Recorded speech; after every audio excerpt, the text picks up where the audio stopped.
نبی پاک صلی اللہ تعالیٰ علیہ وسلم نے فرمایا ہے کہ میں اخلاق عالیہ کی تکمیل کرنے کے لیے دنیا میں آیا ہوں۔ جتنے اخلاق ہو سکتے تھے، جتنی خوبصورتیاں ہو سکتی تھیں، جتنی اللہ کو محبوب تھیں، وہ ساری میرے نبی کریم نے بیان فرمائی، ساری رسول کریم صلی اللہ تعالیٰ علیہ وسلم نے بیان کر دی ہیں، جتنی خوبصورتیاں ہو سکتی تھیں۔ کچھ لوگ ایسے ہوتے ہیں جو بیچارے بائی نیچر ہی کچھ پریشانیوں کا شکار ہوتے ہیں، اور قرآن مجید نے جو ارشاد فرمایا نا کہ کچھ لوگ نفس کی خواہش کو اپنا خدا بنا لیتے ہیں، تو وہ بلا وجہ بھی بہت ساری باتیں کرتے ہیں جن کا کوئی وجود نہیں ہوتا۔ عورت کو حقوق دلانے کے لیے بہت سارے لوگ بہت ساری غلط باتیں کرتے ہیں۔ جو لوگ یہاں سے کسی کو لے جاتے تھے نا دبئی، دھوکہ دے کے اور لے جاتے تھے یورپ میں، عرب ممالک میں دھوکہ دے کے لے جاتے تھے، تو وہ بھی کوئی خواب ہی تو دکھاتے تھے کہ اتنے لاکھ تنخواہ ہوگی، اتنا کچھ ہوگا۔ وہاں جا کے پتہ چلتا تھا کہ جیب سے بھی دینے پڑیں گے کچھ۔ بہت سارے لوگ ایسے ہوتے ہیں، وہ سارے خوبصورتی کے نام پر ہی دھوکہ دیتے ہیں۔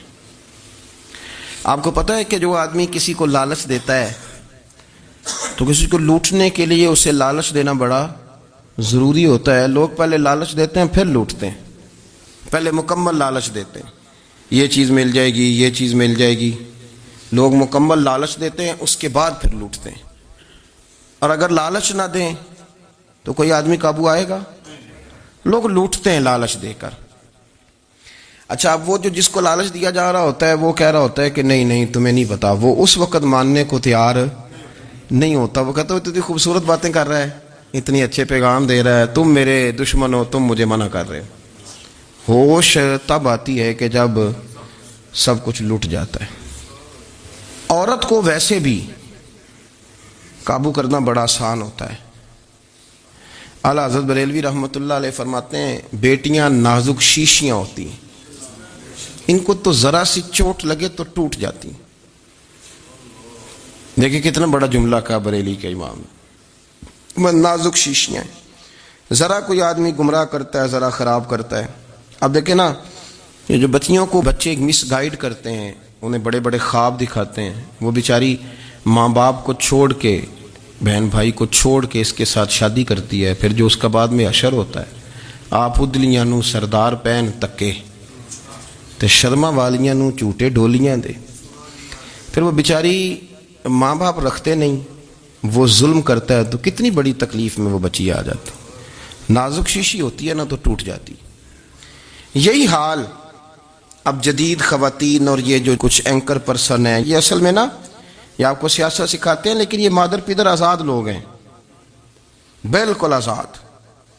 یہ تو علماء شور نہ کریں، بات نہ کریں، گفتگو نہ کریں، مشائخ بات نہ کریں، اور یہ جو کچھ سنجیدہ اور دینی طبقہ ہے یہ کچھ شور نہ کرے، یہ تو روڈوں پہ ننگے ہو کے آ جائیں معاذ اللہ۔ خوفناک نظریہ رکھتے ہیں یہ لوگ۔ عورت کو کہتے ہیں تیرے حقوق ہم تجھے لے کے دیں گے۔ مثلاً وہ کون سا حق ہے جو تم نے لے کے دینا ہے؟ میرے نبی کریم صلی اللہ علیہ وسلم اس کو بیٹی بھی بنایا ہے، اس کو بہن بھی بنایا ہے، اس کو ماں بھی بنایا ہے، اسے بیوی کا عالی شان رتبہ بھی عطا فرمایا ہے۔ اور چونکہ بیٹی کا بھی حق بڑا بیان کیا جاتا ہے، بہن کا بھی، ماں کا بھی، اور بیوی کے معاملے میں لوگ سمجھتے ہیں کہ زیادہ بات نہیں کرنی چاہیے، شاید مسئلہ خراب ہو جائے۔ حالانکہ نبی پاک صلی اللہ تعالیٰ علیہ وسلم نے بیوی کے بارے میں پتہ کیا فرمایا؟ فرمایا جب تم نکاح کر لیتے ہو تو اپنا ایمان محفوظ کر لیتے ہو۔ اب میں اس کی شرح نہیں کرتا، اب خود کر لیجئے گا کہ وہ ایک ایسی شخصیت ہوتی ہے کہ جس کی موجودگی میں آپ کا ایمان محفوظ ہے۔ اب میں نہیں سمجھتا کہ اس سے بڑی بات کوئی اور ہو سکتی ہے، جس کی موجودگی میں آپ کا ایمان، اور بھئی یہ حدیث پاک عرض کر رہا ہوں، نکاح جب کوئی کر لے تو اس نے اپنا ایمان مکمل کر لیا۔ اس کا معنی یہ ہوا کہ آپ کا ایمان محفوظ ہے اس کی موجودگی میں، تو اس سے زیادہ بھی، یعنی ایمان سب سے قیمتی چیز ہے نا، تو اس کے محفوظ ہونے کی وجہ حضور نے نکاح بیان کر دی۔ اب میرا خیال ہے بیوی اگر کوئی اس سے بڑا حقوق مانگے گی تو بے وقوفی کرے گی۔ اتنا بڑا درجہ نبی کریم نے اسے عطا کر دیا، اتنا بڑا مقام دے دیا کہ تو خاوند کے ایمان کے محفوظ ہونے کا ذریعہ بن گئی ہے۔ عورت کو جو حقوق رسول کریم صلی اللہ تعالی علیہ وسلم نے عطا فرمائے، نبی پاک نے جو حقوق دیے. دیکھیں نا، حضرت عبداللہ ابن عمر رضی اللہ تعالیٰ عنہ کی اہلیہ بیمار تھی، تو جلدی جلدی سے وہ آئے. تو جب بہت جلدی ہو، سفر بڑا شدید تھا، تو آپ نے جلدی سے نماز ادا کی، جلدی سے چلے. آپ کے خادم کہنے لگے حضور خیریت ہے؟ فرمایا میری بیوی بیمار ہے. تو اس نے عرض کی حضور آپ کی اہلیہ بیمار ہے. تو آپ نے نماز بھی جلدی سے پڑھی، سفر بھی جلدی جلدی کیا. تو فرمانے لگے یہ وہ چیزیں ہیں جو ہمیں مدینے والے رسول نے سکھائی. آپ اس کیفیات کو سمجھیں کہ حضور صلی اللہ علیہ وسلم نے درس دیا. اور پھر ایک اور بہت بڑی بات، یہ فضیلت کسی اور کو نہیں دی. جو عورت کو حضور نے فضیلت دی، یہ فضیلت کسی اور کو نہیں دی. کبھی حضور نے فرمایا کہ تمہارا ابا تمہارے ساتھ بہت سخت رویہ کرے تو تم نے اس کو اس سختی پر داد دینی ہے. فرمایا چلو اگر وہ زیادتی بھی کرے تو تم نے اس کے ساتھ سلوک اچھا ہی کرنا ہے. لیکن آپ ایک بات کو سمجھے نا کہ بچے کے بارے میں، بیٹے کے بارے میں، بیٹی کے بارے میں فرمایا 10 سال کے ہو کے نماز نہ پڑھے تو سختی کرو، تمہارا ڈنڈا بھی لٹکنا چاہیے. بہت ساری جگہوں پہ بہت سارے لوگوں کے لیے سختی کا حکم دیا، لیکن عورت کے لیے حضور نے جو جملے کہے، اصل میں ہم سمجھتے ہیں کہ یہ ایک بات ہے، مشہور ہو گئی ہے روایت حدیث، تو بس اس کے پس منظر پر اور جملوں کے حسن پر شاید معاذ اللہ غور کرنے کی ضرورت نہیں. ذرا اس لفظ کی تاثیر پر غور کریں. حضور نے فرمایا عورت ٹیڑھی پسلی سے پیدا کی گئی ہے، یہ ٹیڑھی ہے، اس کو سیدھا کرنے کی کوشش کرو گے تو ٹوٹ جائے گی. تو حضور پھر ہمارے لیے حکم کیا ہے؟ فرمایا جیسی ہے تم اسی کے ساتھ نبھا کرو. آپ سمجھیں کہ اتنا محفوظ حضور نے درجہ دے دیا بی بی کو، اتنا محفوظ کہ فرمایا غلطی بھی ہو تو میرے غلاموں تم اس کے ساتھ نبھا کرو، گزارا کر لو. کو کیا اور حق چاہیے عورت کو جس کو اس کی غلطیوں سمیت نبی پاک نے قبول کرنے کا حکم دے دی کہ اس کی کمزوریوں سمیت قبول کر لو. اب اس کو اور کیا کوئی کمزوریوں سمیت قبول کرتا ہے؟ کبھی آپ دکان پہ بیٹھے ہو تو آپ کہیں بھی اس میں یہ بھی غلطی، میرے مال میں یہ بھی کمزوری ہے، یہ بھی کمزوری ہے، یہ بھی کمزوری ہے، تو کر لے قبول. کرتا ہے کوئی شخص ایسا ہو جو کسی چیز کی کمزوریاں بیان کر کے کہیں سے قبول کرو؟ پر رسول کریم صلی اللہ تعالی علیہ وسلم نے نا ہمیں سبق دیا، حضور نے ہمیں درس دیا، نبی پاک نے ہمیں پیغام دیا. فرمایا یہ ٹیڑھی ہے، سیدھی کرنے کی کوشش کرو گے تو بیچاری ٹوٹ جائے گی، تو اس کے ساتھ نبھا کر جاؤ. آپ میری بات کو سمجھیے گا. چلیں میں اس پر ایک اور بخاری مسلم کی حدیث پڑھتا ہوں. حضرت سلمان فارسی رضی اللہ تعالیٰ عنہ اور حضرت ابو درداء کے درمیان بھائی چارہ تھا. مکے سے مدینے جب لوگ آئے تو حضور نے بھائی بھائی بنایا تھا. ان کے درمیان بھائی چارہ تھا تو ابھی پردے کی آیات نازل نہیں ہوئی تھیں، تو لوگ ایک دوسرے کی طرف جاتے تھے. حضرت سلمان فارسی رضی اللہ تعالیٰ عنہ حضرت ابو درداء رضی اللہ تعالیٰ عنہ کے گھر میں تشریف لے گئے تو دیکھا کہ ان کی بیوی بڑی غمگین بیٹھی ہیں. تو ہم نے فرمایا بہن کیا ہوا؟ تو کہنے لگی تمہارے بھائی کو دلچسپی کوئی نہیں رہی، ہر روز روزہ رکھ لیتا ہے اور ساری رات نفل پڑھتا ہے. حضرت سلمان فارسی کہنے لگے ٹھیک ہے کر لیتے ہیں بندوبست. نماز دین ہے کہ نہیں؟ دین ہے نا یہ چیزیں. لیکن حضرت سلمان فارسی جناب ابو درداء سے کہنے لگے آج میں نے تیرے گھر میں رہنا ہے رات کو، کیونکہ وہ تو ساری رات نماز پڑھتے تھے، نفل پڑھتے تھے. انہوں نے کہا ٹھیک ہے. ایک بستر لا کے بچھا دیا حضرت سلمان فارسی کے لیے. سلمان فارسی فرمانے لگے دوسرا بھی لا. کہا وہ کیا کرنا ہے؟ فرمانے لگے تو نے بھی سونا ہے، میں نے بھی سونا ہے، تو نے بھی سونا ہے. عشاء پڑھیں گے اور پھر دونوں سوئیں گے. کہا میں نے تو نماز پڑھنی ہے. فرمایا تہجد کے وقت اٹھ کے پڑھیں گے. اللہ کے رسول بھی رات آخری حصے میں جا کے نماز پڑھتے. ادھر ساتھ سلا لیا. وہ تھوڑی کو دیر سوئے، اب عادت تھی ساری رات اٹھنے کی. ذرا اٹھنے لگے بستر سے تو حضرت سلمان فارسی فرمایا چپ کر کے سو جا، وہ بڑی رات پڑی ہوئی، چپ کر کے سو جا. وہ لیٹ گئے، پھر اٹھنے لگے تو فرمایا سو جا چپ کر کے، بڑا ٹائم ہے. سحری کے وقت اٹھے، نفل پڑھے. ان کا ارادہ تھا روزہ رکھنے کا. تو فرمانے لگے کل رکھا تھا نا نفلی روزہ؟ جی رکھا تھا. پرسوں بھی رکھا تھا ترسوں بھی رکھا تھا. فرمایا آج نہیں رکھنا، آج میں تیرا مہمان ہوں، سارا دن کٹھے مل کے روٹیاں کھائیں گے، آج نہیں روزہ رکھنا. سلا دیا. اب حضرت ابو درداء رضی اللہ تعالیٰ عنہ کہہ تو کچھ نہ سکے، پر کہنے لگے سلمان تم پتہ تم کیا کر رہے ہو؟ نہ تم نے مجھے رات اٹھ کے زیادہ نفل پڑھنے دیے، سویرے روزہ نہیں رکھنے دیا. تو حضرت سلمان فارسی کہنے لگے کوئی لمبی بات تو نہیں نا، چلتے ہیں نا ابھی فجر میں مسجد نبی میں، تو نبی پاک کو بتاتے ہیں. سرکار دو عالم علیہ السلام کی خدمت میں تو اپنی بات کرنا، میں اپنی کروں گا. حضور نتیجے کا اعلان فرما دیں گے، بات طے ہو جائے گی. حاضر خدمت ہوئے، عرض کی یا رسول اللہ صلی اللہ تعالی علیہ وسلم یہ ساری رات نفل پڑھتے ہیں، ہر روز روزہ رکھتے ہیں، ان کی اہلیہ غمگین بیٹھی ہیں، حکم فرمائیں تو نبی پاک صلی اللہ علیہ وسلم نے فرمایا پھر ہوا کیا؟ یا رسول اللہ میں نے رات سلایا ہے، سحری میں اٹھایا ہے، سویرے روزہ نہیں رکھنے دیا۔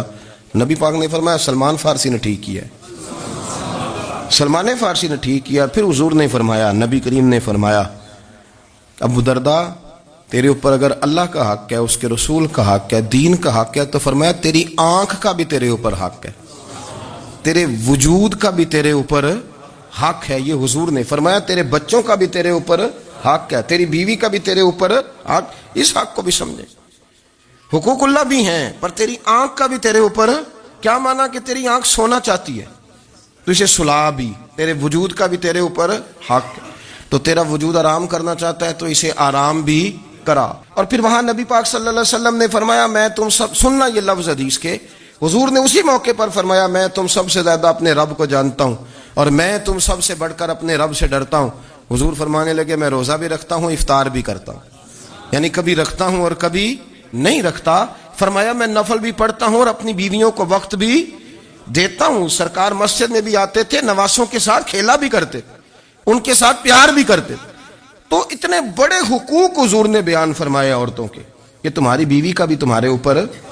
لو ایک حدیث بخاری کی اور یہاں بیان کر دیتا ہوں۔ ایک شخص نے آ کے عرض کی یا رسول اللہ صلی اللہ تعالی علیہ وسلم جہاد کے لیے تیاری ہو گئی ہے، صفیں بن رہی ہیں، مجاہدین کی تیاری ہے، تو میرا بھی نام لکھ دیا گیا ہے مجاہدوں کی لسٹ میں، لیکن یا رسول اللہ صلی اللہ تعالی علیہ وسلم میری بیوی نے حج کی تیاری کر لی ہے اور میرے دوستوں نے، صحابہ نے میرا نام مجاہدین کی لسٹ میں لکھ دیا، تو میرے لیے کیا حکم ہے؟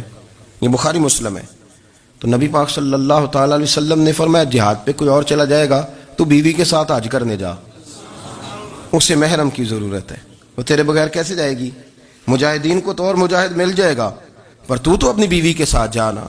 نبی پاک صلی اللہ علیہ وسلم نے مرد کو محافظ بنایا ہے، عورت کو مرد کا قیدی نہیں بنایا، بلکہ عورت کو حفاظت عطا کی اور مرد کو اس کا محافظ بنایا۔ اب بچیاں آزاد ہونا چاہتی ہیں، اور آزادی بھی وہ والی کہ جو بنیادی طور پر آزادی نہیں، فحاشی ہے۔ میں نے بہت پہلے کہا ہے کہ اسلام بیٹیوں کو قیمتی سمجھتا ہے۔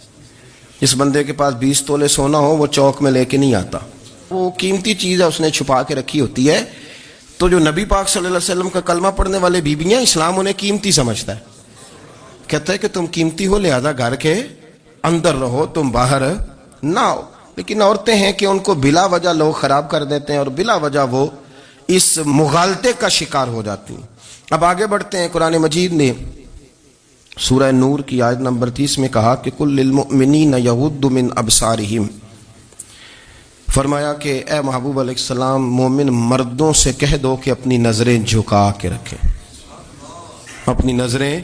اور اگلی آیت میں فرمایا وَقُلْ لِلْمُؤْمِنَاتِ يَغْضُضْنَ مِنْ أَبْصَارِهِنَّ، فرمایا کہ اے محبوب مومن عورتوں سے بھی کہہ دو کہ اپنی نظریں جھکا۔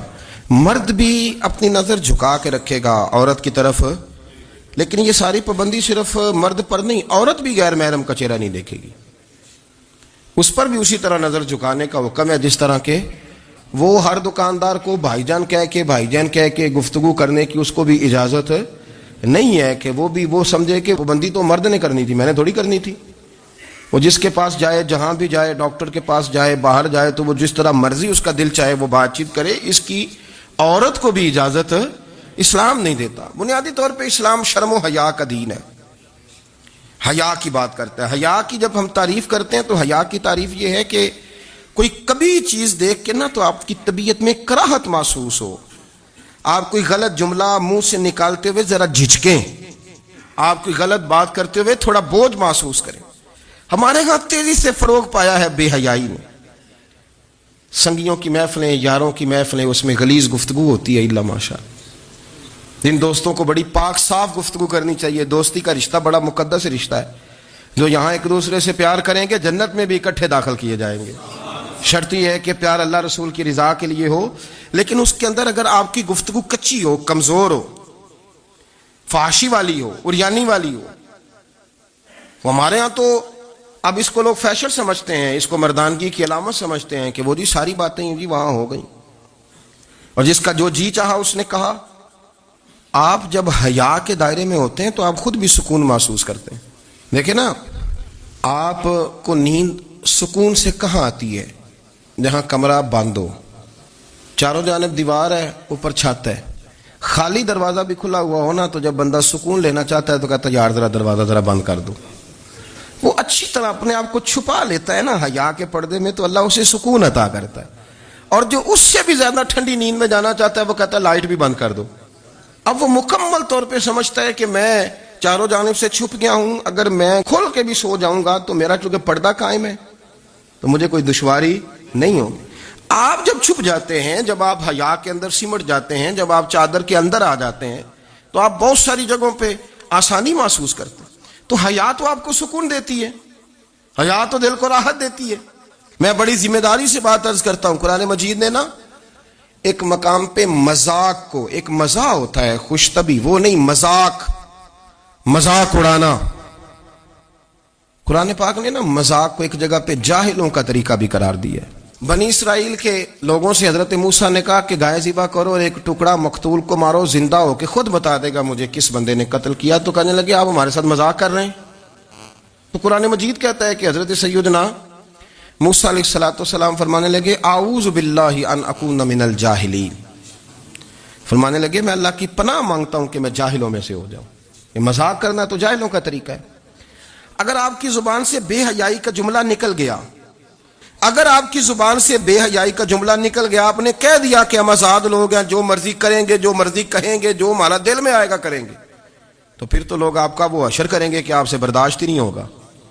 جس کا لوگ مذاق بنا لیتے ہیں اور جو مذاق بن جاتا ہے پھر اسے کچھ جینے دیتا ہے. آپ حیا کی چادر میں چھپیں گے تو بچیں گے. اگر آپ نے اپنا مذاق بنوا لیا یہ کہہ کے کہ میں نے مرضی کرنی ہے، پھر یاد رکھنا چھپنے کو جگہ نہیں ملے گی، پھر تکلیف میں آ جائیں گے، پھر بہت بڑی اذیت کا شکار ہو جائیں. شرم و حیا، عرب کے اندر جو کنواری لڑکیاں تھیں ان میں بڑی حیا ہوتی تھی. الحمدللہ میں بڑے فخر سے کہتا ہوں کہ میرے پنجاب کی، میرے پاکستان کی بیٹیاں بھی 20 دفعہ ان کا ابا کہے تیری شادی کرنی ہے تو وہ آنکھ نہیں اٹھا پاتی آج بھی. یہ تو وہ چند لوگ ہیں جو کہتے ہیں ہم ہائی کلاس ہو گئے، ہمیں نہیں پتا کہ وہ روشن خیال ہو گئے ہیں کہ روغن خیال ہو گئے، پتہ نہیں کدھر چلے گئے. ورنہ ہماری بیٹیاں آج بھی جب ان سے ان کا باپ، ان کی ماں بات کرتی ہے تیری شادی کی، تو وہ تو شرم کے ساتھ پچھلے سے پچھلے کمرے میں چھپتی ہیں. یہ اللہ نے فضل کیا ہوا ہے اس ملت پر. تو عرب کی لڑکی بڑی حیا والی ہوتی تھی، اس سے کوئی بات کرنی پڑتی تھی تو 20 دفعہ بات کی جاتی، پھر بھی وہ عورت چھپتی پھرتی تھی.